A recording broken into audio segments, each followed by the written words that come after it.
So the first question is,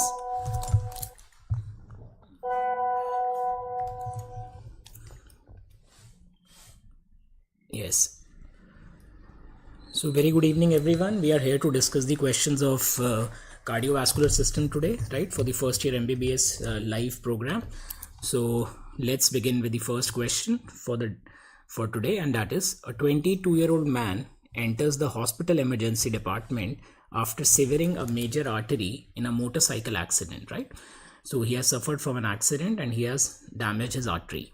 He has approximately lost 700 ml of blood and his blood pressure is reduced. It is 90/50. That means systolic blood pressure is 90, diastolic is 50, right? So which set of changes would be expected to occur in response to hemorrhage in this man? Yes. So let's find out the answer. What should be the answer? Remember, if a person suffers from hemorrhage, he will have decreased blood volume, right? If he has decreased blood volume, you very well know there are baroreceptors. So if he has decreased blood volume, remember the main baroreceptor, as we have studied in the classes, which one? Carotid sinus, right? This is the main baroreceptor. So if there is decreased blood volume, the carotid sinus will stretch more or less. Yes, what do we say? Less blood volume means less stimulation of the baroreceptors, right? Less stimulation of the baroreceptor. If I have less stimulation of the baroreceptors, then remember my goal is that I would like to increase the blood pressure, because of decrease in blood volume, the person is having reduced blood pressure. So once there is less stimulation of the baroreceptors, right? Once there is less stimulation of the baroreceptors, what will happen to the sympathetic stimulation? Remember, the goal is to increase the blood pressure. Think about it. Yes, if I have the less stimulation of baroreceptors, two things are going to happen. I am going to increase the sympathetic nervous stimulation, right? And I'm going to decrease the parasympathetic stimulation. What is PS? Parasympathetic stimulation. What is SNS? Sympathetic nervous stimulation. When I will do so, the sympathetic nervous stimulation increases. This is going to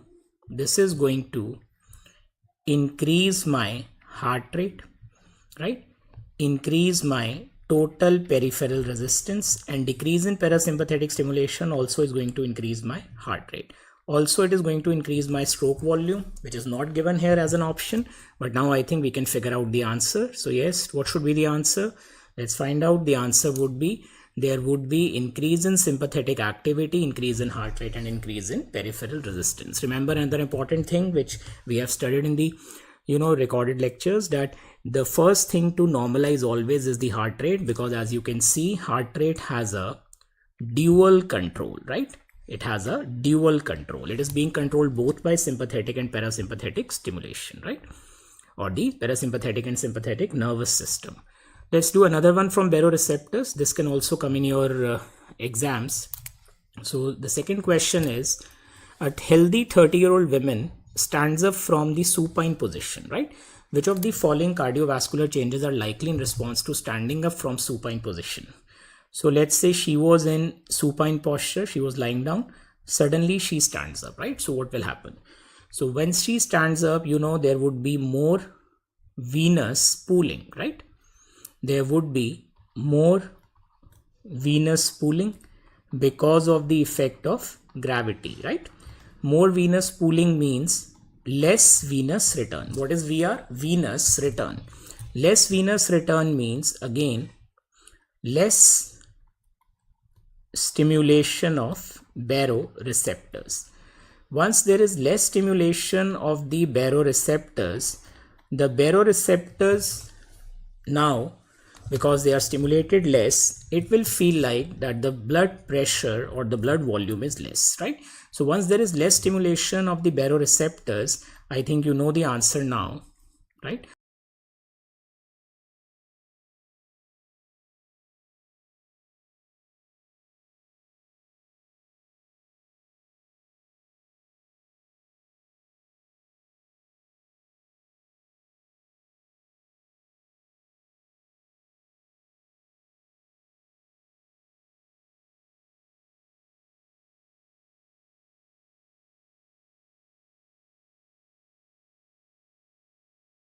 So what should happen to my sympathetic stimulation, right? What should happen to my sympathetic stimulation? If there is less stimulation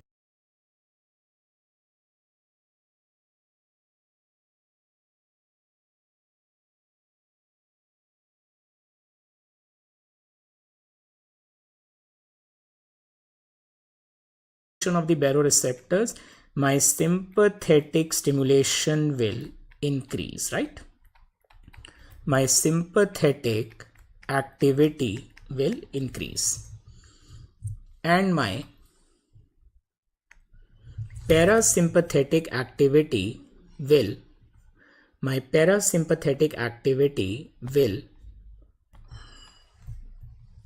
decrease, right? So my sympathetic activity will increase and my parasympathetic activity will decrease, right? So sympathetic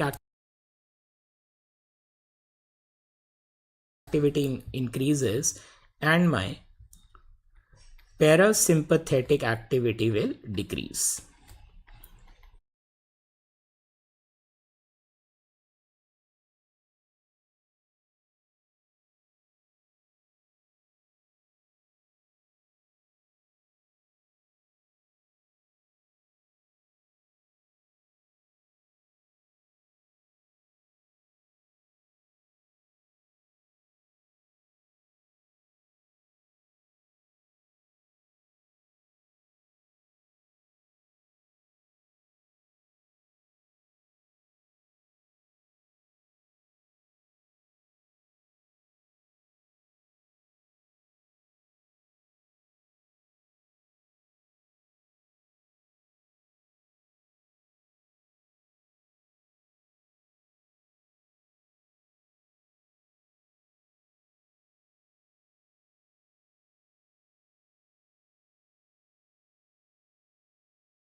Known as atrial stretch reflex.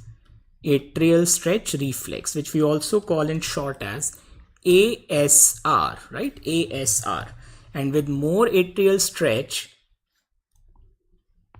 three things happen. There is more release of which one? Yes, ANP, atrial natriuretic peptide. There is decrease in ADH. There is decrease in ADH, and as we have studied in the class, there is increase in heart rate, right?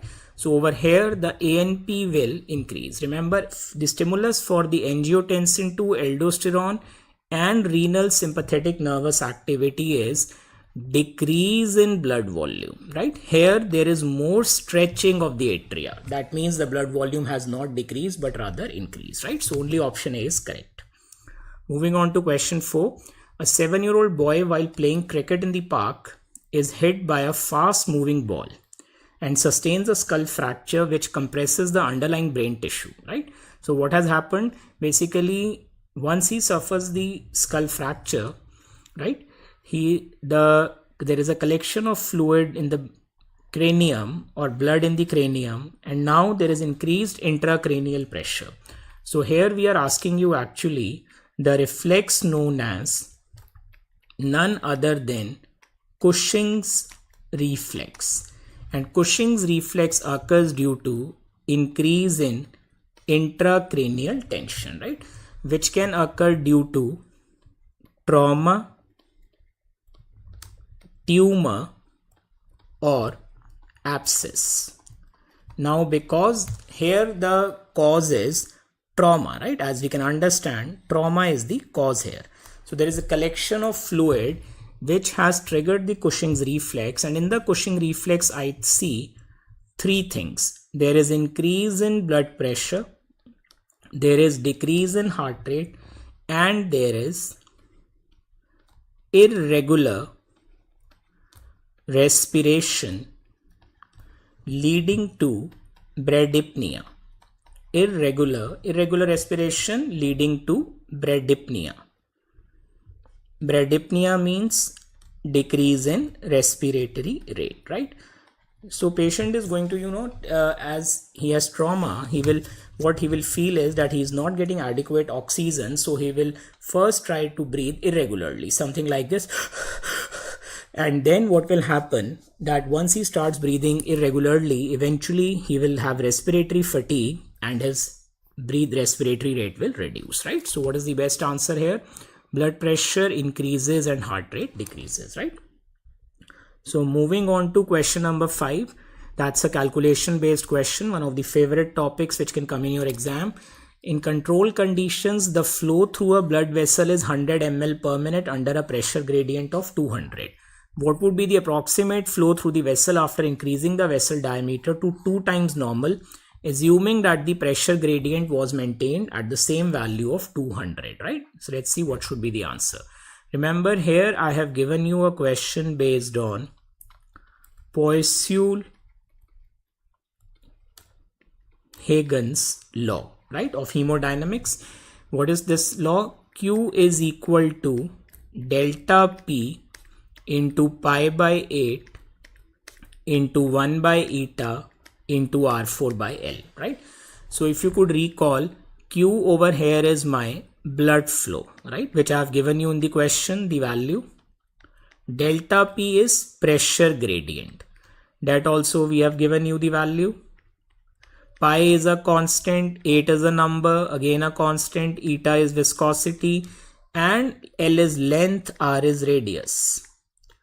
L is length, R is radius. Now please revisit the question and you will realize that this delta P is same, but I have changed the radius. So now I am asking you that what is going to be the new Q dash, right? That means my new blood flow. So let's find out the answer. Does the delta P change? Does the delta P change? The answer is no. Delta P is same, right? Does the pi by 8 change? No, it is same. Does the viscosity change? No, it is same.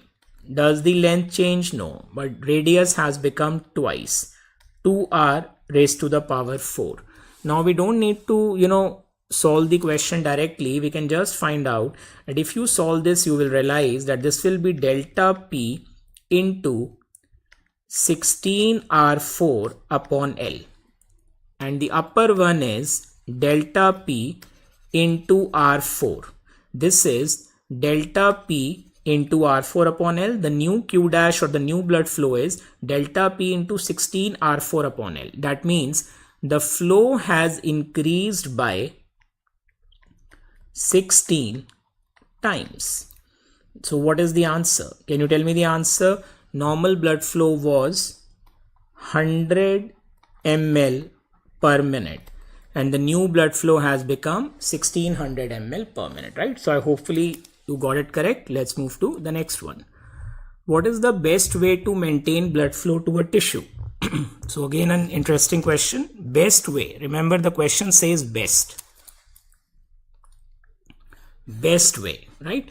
So again, going back to the equation, Q is equal to delta P into pi by 8 into 1 by eta into R4 upon L, right? Now, if you increase arterial pressure, remember, if this is my blood vessel, right? If this is my blood vessel and the blood is coming, this is the arterial end. So this pressure is PA, pressure at the arterial end. This pressure is PV, pressure at the venous end. So if you increase arterial pressure, will the blood flow increase? Of course, yes. If you increase the venous pressure, will the blood flow increase? No. Why? Because PA minus PV is my delta P. So if I increase this, then what will happen to delta P? The delta P will decrease. That means this is wrong. Increase in vessel diameter, that means you are increasing the radius.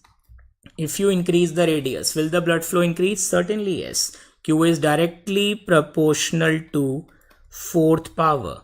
Decrease in viscosity, if you decrease the viscosity, will the blood flow increase?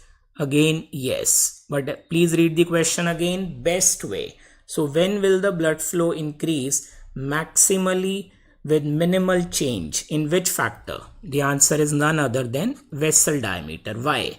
If I ask you again, you will tell me because blood flow is related to fourth power of radius, right? That is an important one.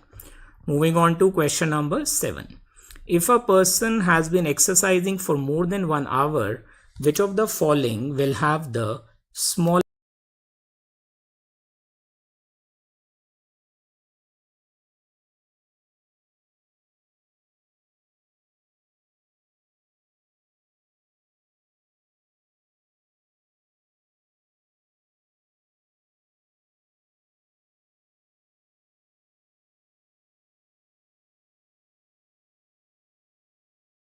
decrease in blood flow more than 1 hour?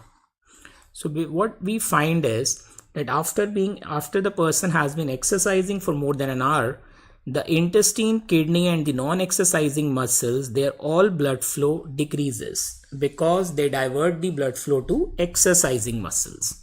And that also, you know, we have seen in the recorded lectures that there is increased production of PCO2, there is decreased PO2, this is hypoxia, this is hypercapnia, increased hydrogen ion, increased production of lactates, increase in potassium ion because potassium is present in a rich amount in muscles, increase in temperature, and adenosine. Remember, they are all known as locally produced vasodilatory metabolites, right?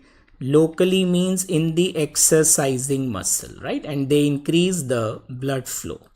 They are locally produced vasodilatory metabolites, right? And they will increase the blood flow. Locally produced vasodilatory metabolites, and they increase the blood flow, right? They will increase the blood flow. Interestingly, brain is one organ which will have the smallest decrease in blood flow, right? So that is why this question is important. So brain will not have much decrease in blood flow even after doing exercise for more than an hour, right? Moving on to question number 8. An increase in the shear stress in a blood vessel is likely to cause which of the following changes? Remember, shear stress is the stress which is applied to the vessel wall due to the flow of blood, right? And shear stress causes increased release of nitric oxide. Shear stress causes increased release of nitric oxide. So shear stress is the common factor which causes the release of nitric oxide.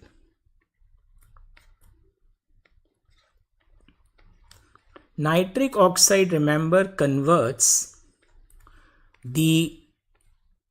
acts via, this you have studied in biochemistry also, GTP to cyclic GMP. Another important MCQ, cyclic GMP is the second messenger for the action of nitric oxide, right?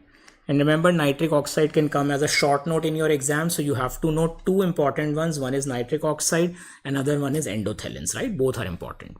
And cyclic GMP will now cause vasodilation, right? So very important question. Shear stress is one of the important causative reasons for increase in nitric oxide, right? Moving on to the question number 9. Listed below are the hydrostatic and the oncotic pressures within a microcirculatory bed Plasma colloid osmotic pressure is given as 25, capillary hydrostatic 25, interstitial fluid hydrostatic -5, interstitial colloid osmotic 10. What is the net filtration pressure for this capillary wall? So this question I have given you all as a revision, although this is a Starling forces question which we do in chapter 1, general physiology, but let's recap. This is the hydrostatic pressure in the capillary, right? It is a pushing pressure. This is the hydrostatic pressure in the interstitial fluid. It is a pressure which is going to push the fluid back. Then I have oncotic pressure in the capillaries, which is a pulling pressure due to which proteins? Yes, plasma proteins. And then I have oncotic pressure in the interstitial fluid, which is again going to pull the fluid out, right? So let's find out and do the question itself. Net filtration pressure, which two pressures are acting in the same direction if I ask you here? Yes, which two? Hydrostatic in the capillary and oncotic in the interstitial. So can I add them? Yes, certainly. So hydrostatic in the capillary plus oncotic in the interstitial fluid. Which two are opposing or acting in the opposite direction? Oncotic in the capillary, hydrostatic in the interstitial. That means minus oncotic in the capillary and minus hydrostatic in interstitial fluid. Let's write down the values now and we can find out the answer. Hydrostatic in capillary is given as 25. Interstitial colloid osmotic pressure is given as 10. Oncotic in the capillary is given as 25. And the hydrostatic interstitial fluid pressure, please look at this again, is given to you as -5, right? -5. So you have to solve it carefully. 25 plus 10, 35 minus 25. The answer would be 10 minus -5, or the answer is plus 15. That means net filtration pressure of plus 15, right? This is what I have asked you in this question. Let's move on to the 10th one. Which of the following conditions at the SA node will cause the heart rate to decrease, right? Heart rate to decrease. So interesting question. Remember, in the SA node we have studied there is a pacemaker potential like this, right? If you could recall, pacemaker potential. And remember, depolarization phase 0 is due to, yes, which ion? Calcium L channels, long lasting calcium channel, increased calcium influx. Phase 3 repolarization is due to increased potassium efflux, right? And remember, this is the phase 4, which is due to 3 channels. There is the funny sodium channels, written as NaH, hyperpolarization induced funny sodium channels. Then remember, we have calcium T, transient calcium channels, right? And also decrease in potassium efflux, right? Slower closure of potassium channels. Now think about the answer. If I increase the norepinephrine level, this will act via beta 1 adrenergic receptor and will cause increased opening of phosphorylated calcium channels, right? If I open more calcium channel, will I reach the threshold potential quickly or will I reach in a longer time? What do you say? This is the RMP minus 50 millivolt. This value is minus 60, and you very well can tell me what is the firing level. Firing level is minus 40 millivolt, right? So if I want to go to minus 40 quickly, then I need to open more calcium, right? So this is definitely not the answer, because this will cause increase in heart rate. More sodium permeability, again I will reach the minus 40 or my firing level quickly. So again this will increase my heart rate. Calcium permeability, again increase in heart rate. But if I open more potassium channels, remember in phase 4 and in phase 3, what is going to happen? This figure will become like this. That means what has happened to the slope? Slope has decreased. And what will happen to the heart rate? Heart rate will decrease.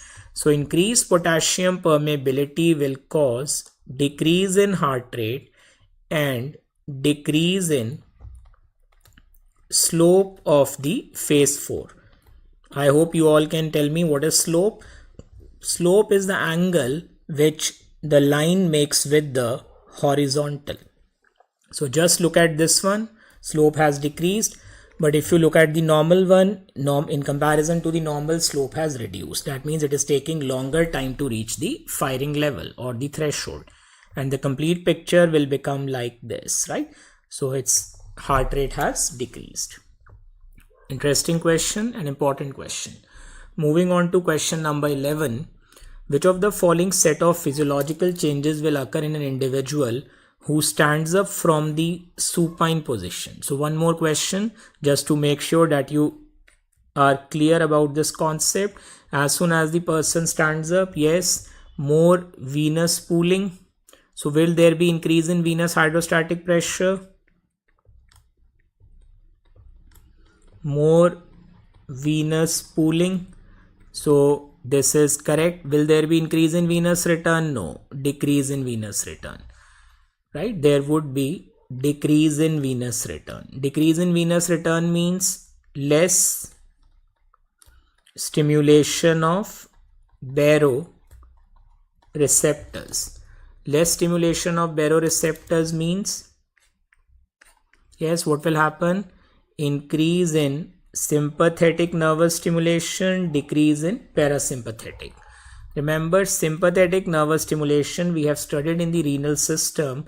This causes increase in afferent arteriolar constriction. If I constrict the afferent arteriole, this will cause decrease in my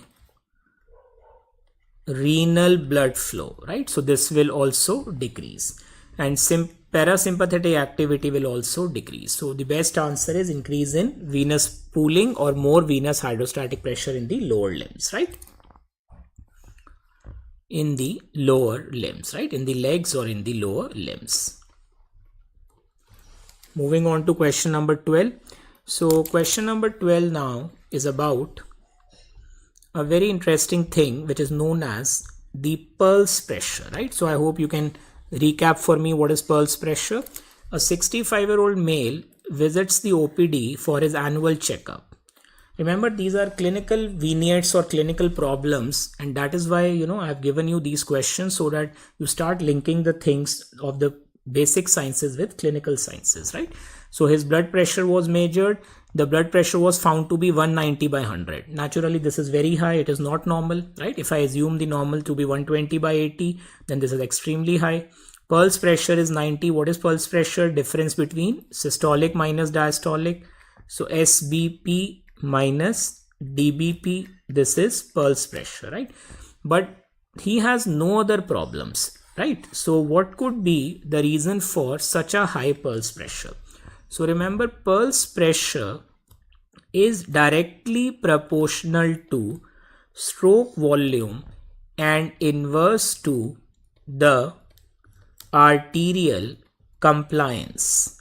What is the meaning of compliance? Stretchability of the vessels, right? So as we grow old, because of the aging and atherosclerosis, right? What is atherosclerosis? So as a first year student, you can say deposition of cholesterol in the vessels. These two will cause increase stiffening of the vessels. That means stiffening का मतलब vessels thick हो जाएगा, right? They will become thick. More stiffening of the vessels. More stiffening of the vessels. Can you now tell me what will happen to compliance because of more stiffening? More stiffening of the vessels will, yes, compliance means stretchability. If something has become stiff, it cannot stretch. That means less compliance or less stretchability. So what will happen to pulse pressure? Very high. This is known as a wide pulse pressure, right? Which is very common in old age, wide pulse pressure. So the reason is compliance or the stretchability decreases because of more stiffening of the vessels, right? Let's move to question number 13. Which of the following vasoactive agents is usually the most important controller of coronary blood flow? Most important, remember, right?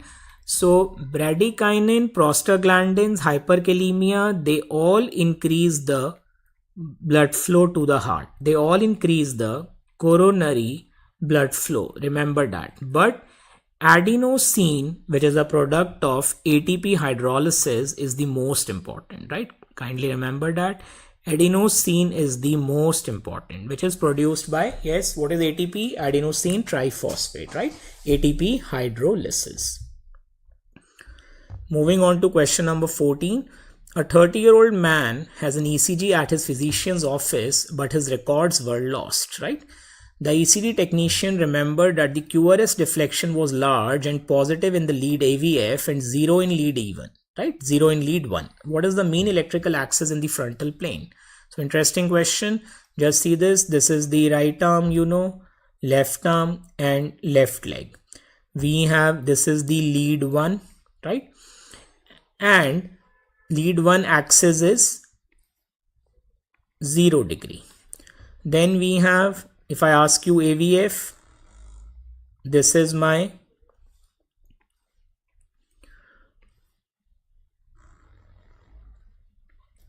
AVF, whose axis is 90 degree, right? Now please read the question again. The QRS deflection was large and positive. This is positive.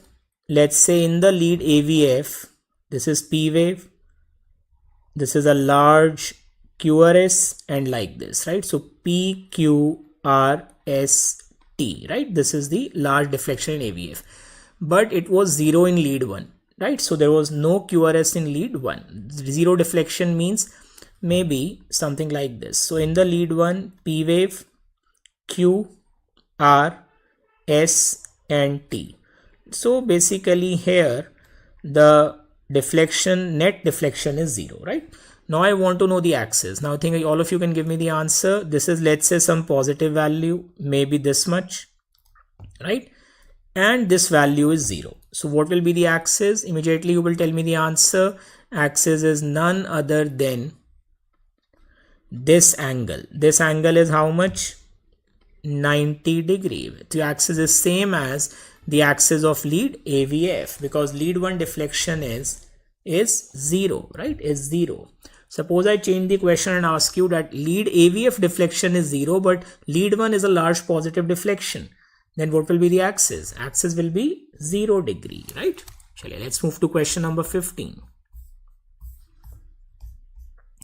The phases of the cardiac action potential are shown. Remember, this plateau potential question will definitely come in your exam. It's a very important one. So at which point on the action potential is the membrane potential most dependent on the calcium permeability? So remember, calcium is only responsible for this phase C shown here, which is famously called as phase. This is 0, this is 1, this is 2, or also known as plateau phase, right? And plateau phase is due to slow calcium channels, right? Due to slow calcium channels and increase in calcium influx. Increase in calcium influx, right? Increase in calcium influx. So what is the best answer? Only point C, because remember, A is due to depolarization, is due to sodium influx, right? B and D are, yes, what is B and D? B and D are, so A is sodium influx, B, remember, is initial repolarization, D is final repolarization. Both are due to potassium efflux, right? Let's move to 16. Very interesting question. All except the following factors can increase the cerebral blood flow. All except the following factors can increase the cerebral blood flow. That means which is the factor which is not going to, increase the cerebral blood flow.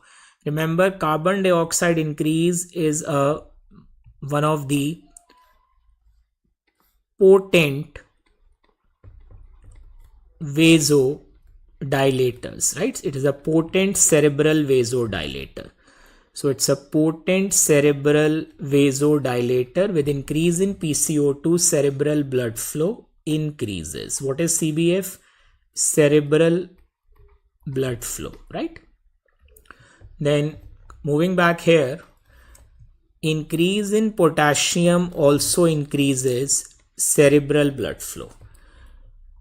More activity of the cortical neurons. So remember, this is a common observation, if you are sitting idle and right, or if you are doing some mental activity, so with more increase in mental activity, there is more metabolism of the cortical neurons, which requires more blood flow to meet the metabolic requirement. So this will also increase the cerebral blood flow. But remember, this is wrong, because we are knowing that there is auto regulation of cerebral blood flow in the range of mean arterial pressure of 65 to 140 millimeters of mercury. That means when your blood pressure is between 65 to 140, the cerebral blood flow remains same, right? And there are various theories of this, metabolic theory, right? There is a myogenic theory, right, which we have discussed in the CVS chapter. Moving on to question number 17. If the first heart sound is A wave, this is a very interesting question and can come definitely. If 1 is first heart sound, 2 is A wave, 3 is rapid ejection phase, 4 is T wave, then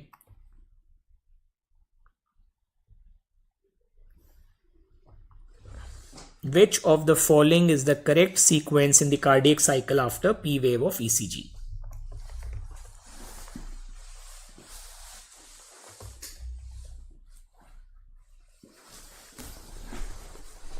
Right? So after P wave of ECG, remember, you just have to recall this for the exam, that one rule applies here: electrical events are followed by mechanical events. Electrical events are followed by mechanical events. And you just have to remember that first I have the P wave,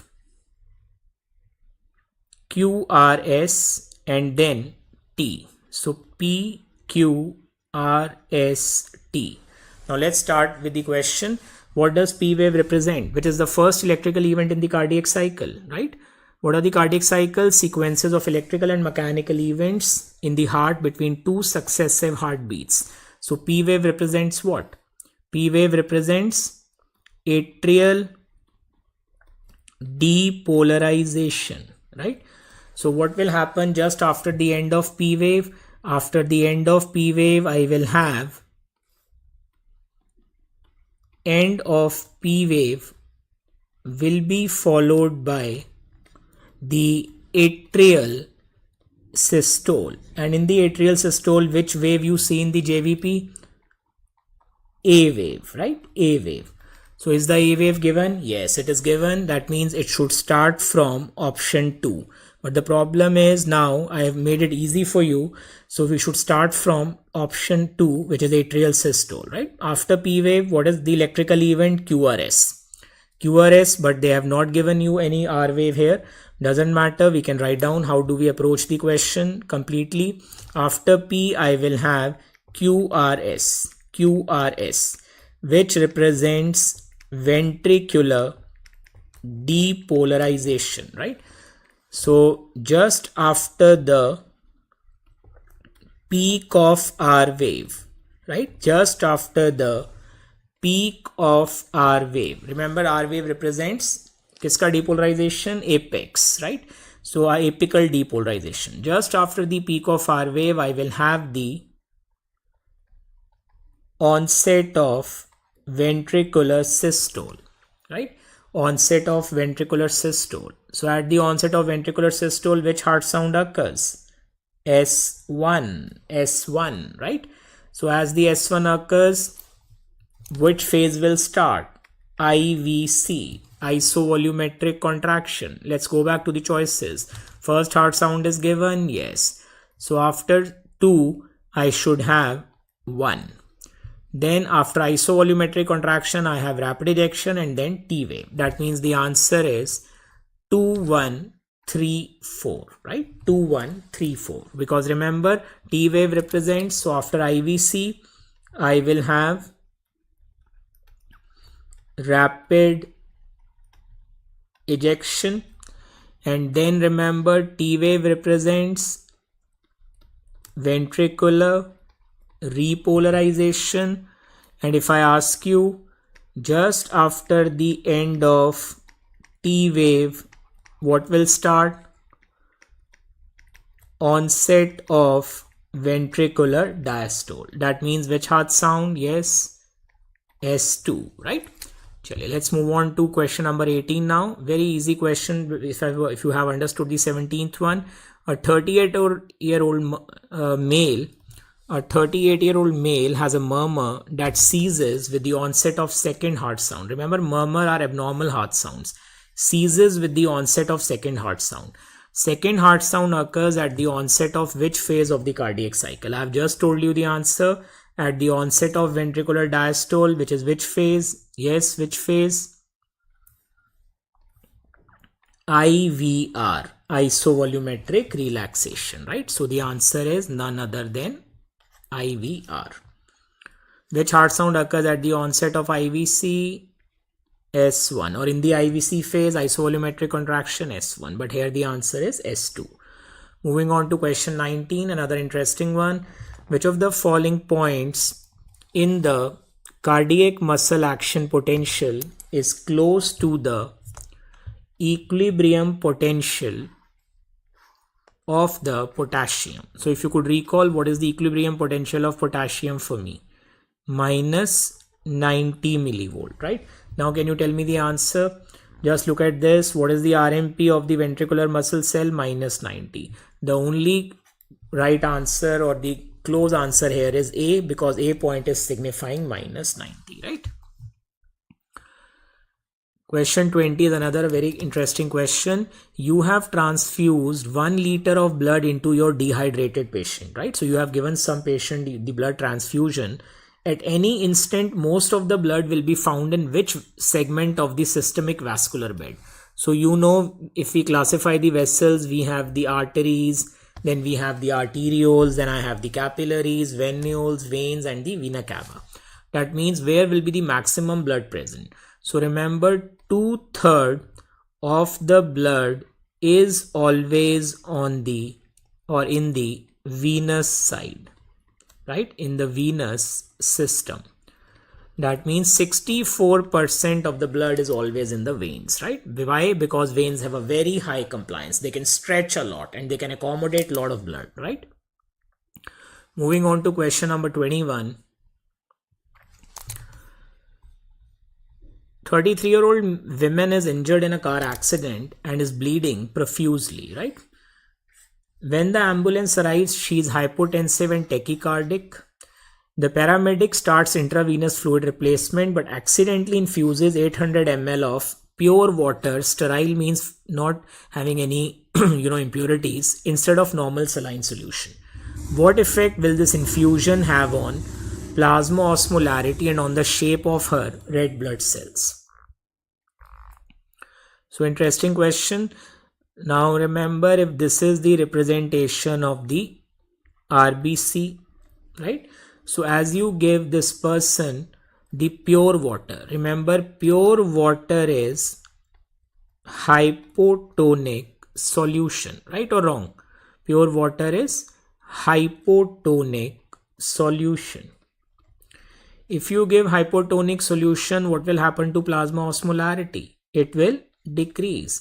So this causes decrease in plasma osmolarity, right? It will become hypoosmotic, but there are two options of hypoosmotic. Let's say normal osmolarity is 290, right? Milliosmol per liter. Now when I give hypotonic, right, this osmolarity becomes 220, just a random value, right? It becomes less. Now water will move from where to where? Simple question. Water will move from where to where? Outside to inside. So what will start happening to your RBCs? Will they start shrinking up or swelling up? They start to increase in size. So what is the best answer?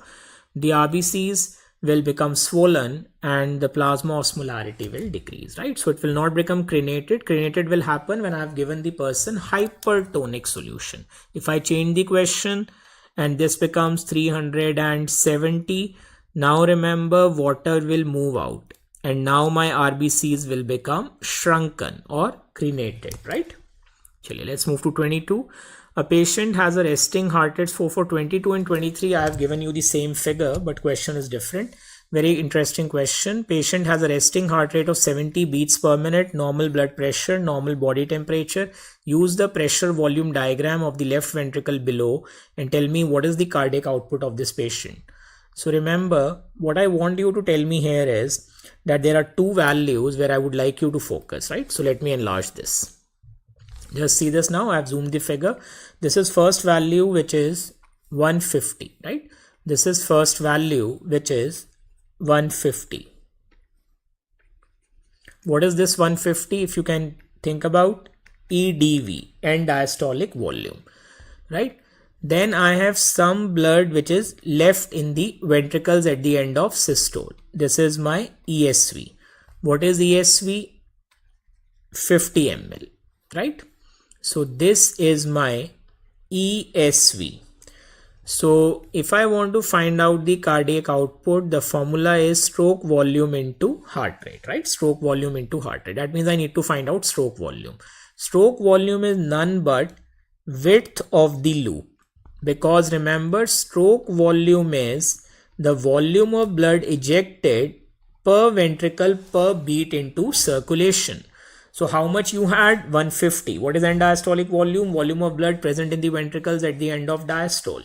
You had 150. What is end systolic volume? The volume of blood present in the ventricles at the end of systole. How much you are left with? 50. That means how much have you ejected in one beat? 100 ml, right? And what is the heart rate? Now let's read up the question. Heart rate is given as 70 beats per minute. Can you tell me the answer?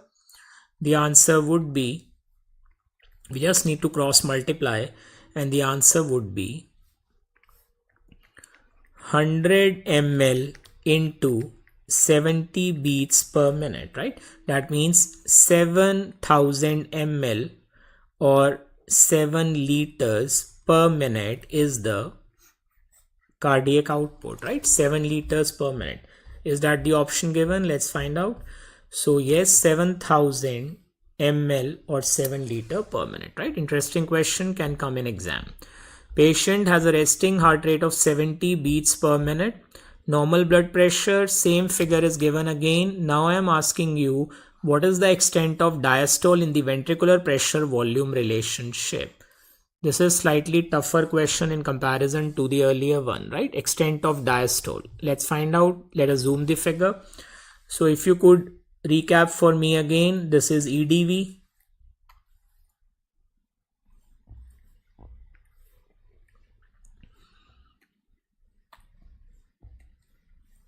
This is EDV, right? So remember, at 150 I am seeing a straight line. That means volume is not changing but pressure is increasing. This can be only which phase? Isovolumetric contraction. That means at point B, S1 or onset of ventricular systole, right? Onset of ventricular systole. Then at point C, which valve will open? At point C, aortic valve opens, right? Aortic valve opens. That means, which is this phase? Yes, which phase? Ejection phase. Will you call it rapid ejection? No. Will you call it slow ejection? No. Why? Because you are not seeing time anywhere. So ejection continues. Then I have again another straight line. This time can you observe what is happening? The volume is same but the pressure is reducing. Isovolumetric relaxation. So what happens at point D? The same aortic valve closes. At point D, the aortic valve closes. Which heart sound? S2. Onset of what? Now comes our question. Onset of ventricular diastole, right? Then at point A, what happens at the end of isovolumetric relaxation? Yes, what happens at the end of isovolumetric relaxation? Point A, which valve will open? Mitral valve opens. So what is A to B? This is your ventricular filling phase. Ventricular filling phase, right? Ventricular filling phase. Will you call it rapid filling? No. Will you call it slow filling? No. Why? There is no time. So can you tell me now at point B again at the end of ventricular filling what will happen? S1, onset of systole means which valve will close at point B? Mitral valve closes, right? So can you tell me the answer now? Yes, answer would be onset of systole is, onset of diastole is D. End of diastole is point B. This is the extent of diastole. If I change the question, I ask you extent of systole, what will be the answer? B to D, right? Let's find out the answer now. D to B or B to D? So the answer is point D to point B, right? So interesting question. Let's move on to 24th. Discharge from the baroreceptors causes inhibition of. That means when the baroreceptors are stimulated, what will be inhibited, right? If you discharge the baroreceptors, what will be inhibited, right? Discharge from the baroreceptors will cause inhibition of. So remember, discharge from the baroreceptors means whenever there is increased stimulation of the baroreceptors, right? This goes and now stimulates your NTS, which is present in the medulla, nucleus of tractus solitarius, right?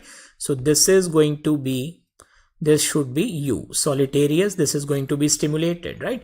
Once the NTS in medulla is stimulated, this now stimulates the center known as CVLM, caudal ventrolateral medulla, which will now go and it releases GABA and is going to cause inhibition of RVLM, rostral ventrolateral medulla. So this is my answer. And once the RVLM is inhibited, we very well know there will be decrease in sympathetic nervous stimulation. But we also know that NTS in the medulla also sends the impulses to the vagal center, which is your nucleus ambiguous, right? Nucleus ambiguous. Remember, older name of nucleus ambiguous was cardiovagal inhibitory center. This will increase the parasympathetic activity, right? So what is, let's see the answer. Nucleus ambiguous will also be stimulated. So the only correct answer is B, right? Interesting question, very important question. Just revise the flowchart from the recorded lectures, right? Let's move to the last one. Which of the following organs has the highest arteriovenous oxygen difference under normal conditions? Again a one-liner but very important one. Remember, heart is the answer because myocardium or the heart has a very high MVO2, which is known as myocardial oxygen demand, right? Very high myocardial oxygen demand. So even at rest, the heart is consuming very high amount of oxygen, and because heart has a very high oxygen demand, there is increased oxygen consumption by the heart. More oxygen consumption means, remember the basic principle is, if this is, let's say, the arterial and the venous end of the vessel, right?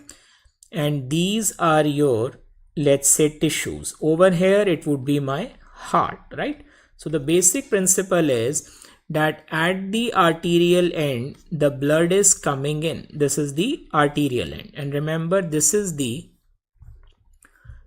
venous end, right? This is the venous end.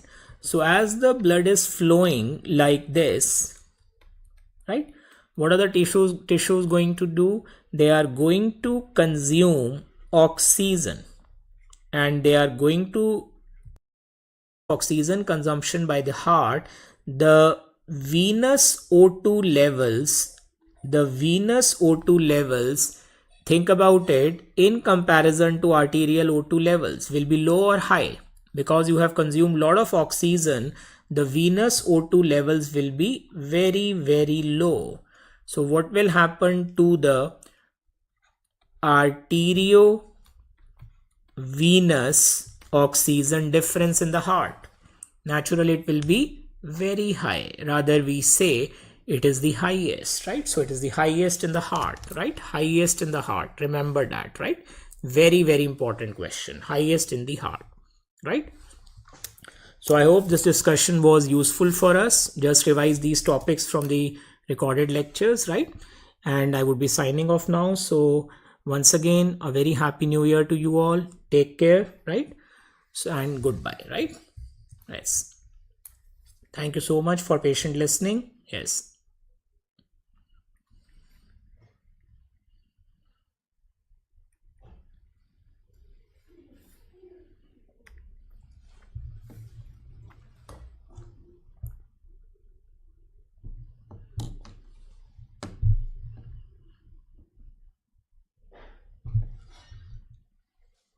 Yes, so myself, Dr. Kamal, I would be now.